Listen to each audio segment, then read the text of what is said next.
ಖಾರ ಅವಲಕ್ಕಿ ತುಂಬ ಈಸಿಯಾಗಿ ಮಾಡ್ಬೋದು. ಯಾವುದೇ ಸೀಸನಲ್ಲಿದ್ದರೂ ಕೂಡ ತಿಂದರೆ ಬೇಜಾರೇ ಆಗಲ್ಲ ಅಂಥ ಖಾರ ಅವಲಕ್ಕಿ ಹೇಗೆ ಮಾಡೋದಂತ ಶೇರ್ ಮಾಡ್ತಾ ಇದ್ದೀನಿ. ಮೊದಲು ಒಂದು ಬಾಣಲೆನ ಬಿಸಿಗಿಟ್ಕೊಂಡು ಈ ರೀತಿಯಾಗಿರುವಂಥ ಪೇಪರ್ ಅವಲಕ್ಕಿನ ತಗೊಂಡು ಚೆನ್ನಾಗಿ ಫ್ರೈ ಮಾಡ್ಕೋಬೇಕು.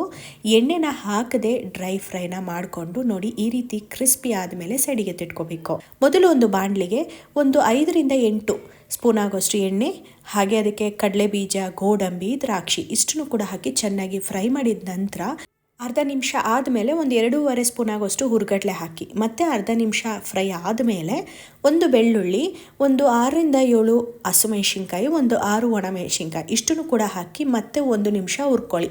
ನಂತರ ಕೊಬ್ಬರಿನ ಸ್ಲೈಸಸ್ ರೀತಿಯಲ್ಲಿ ಹಾಕಿ ಇದಕ್ಕೆ ಚೆನ್ನಾಗಿ ಫ್ರೈ ಮಾಡಿದ ನಂತರ ರುಚಿಗೆ ತಕ್ಕಷ್ಟು ಉಪ್ಪು, ಚಿಟಿಕೆಯಷ್ಟು ಇಂಗು, ಖಾರಕ್ಕೆ ತಕ್ಕಂತೆ ಖಾರದ ಪುಡಿ, ಅರಿಶಿನ ಪುಡಿ ಇಷ್ಟನ್ನು ಹಾಕಿ ಫ್ರೈ ಮಾಡಿದ ನಂತರ ನಾವು ಆಲ್ರೆಡಿ ಹುರಿದಿಟ್ಕೊಂಡಿರ್ತೀವಿ ನೋಡಿ ಅವಲಕ್ಕಿ, ಅದನ್ನು ಕೂಡ ಹಾಕಿ ಸ್ಟವ್ನ ಆಫ್ ಮಾಡಬೇಕು. ನಂತರ ನಾವು ಈ ರೀತಿ ಕೈಯಾಡ್ಕೋಬೇಕು.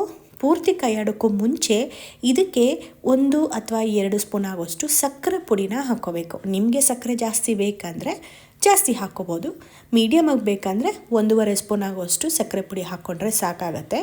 ಸೊ ನೀಟಾಗಿ ಕಲಿಸ್ಕೊಂಡ್ರೆ ಖಾರ ಅವಲಕ್ಕಿ ರೆಡಿ. ಯಾವುದೇ ಸೀಸನಲ್ಲಿ ತಿಂದರೂ ಕೂಡ ತುಂಬ ಇಷ್ಟ ಆಗುವಂಥ ಖಾರ ಅವಲಕ್ಕಿ ಇಷ್ಟ ಆಯ್ತಂದರೆ ಲೈಕ್ ಮಾಡಿ, ಫಾಲೋ ಮಾಡಿ.